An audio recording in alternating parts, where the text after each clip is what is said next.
জীবন বাস্তবতায় গড়ে ওঠা নগরীতে নিজস্ব একটি ফ্ল্যাটের নাগরিক স্বপ্ন পূরণে কাজ করতে চায় আবাসন ব্যবসায়ীদের সংগঠন রিহ্যাব।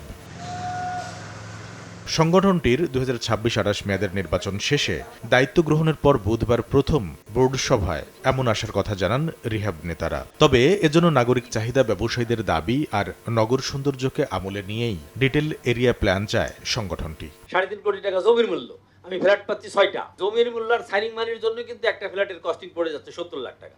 এরপর আছে কনস্ট্রাকশন ব্যয়। কৃষি জমি আর নষ্ট করব না, আমরা উপরের দিকে যাব, এটি আমরা সরকারকে বোঝানোর চেষ্টা করব।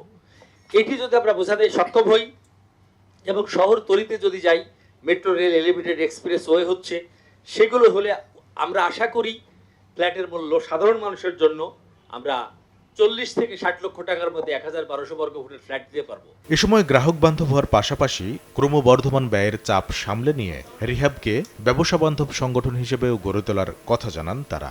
রিহ্যাব আসলে সবচেয়ে বড় সমস্যা ইমেজ সংকটে আছে।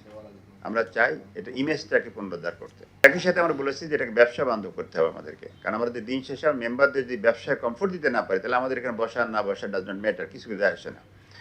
তো সেটার জন্য আমাদের অনেকগুলো বিষয় আছে, আমাদের ইন্টারনাল অনেকগুলো বিষয় রাষ্ট্রের সাথে সম্পৃক্ত, রাজুকের সাথে আছে, রাষ্ট্রের অন্যান্য সংস্থার সাথে আছে, সেগুলো নিয়ে আমরা ফাইট শুরু করব। ফ্ল্যাট মূল্য নাগরিকের নাগালে রাখতে আসছে বাজেটে নিবন্ধন ব্যয় কমানো সহ নীতি সহায়তা চান রিহ্যাব নেতারা। 100 দিনের কর্মসূচির ওই প্যাটার্নে আমরা যাইনি। কামরুল হাসান সবুজ, সময় সংবাদ, ঢাকা।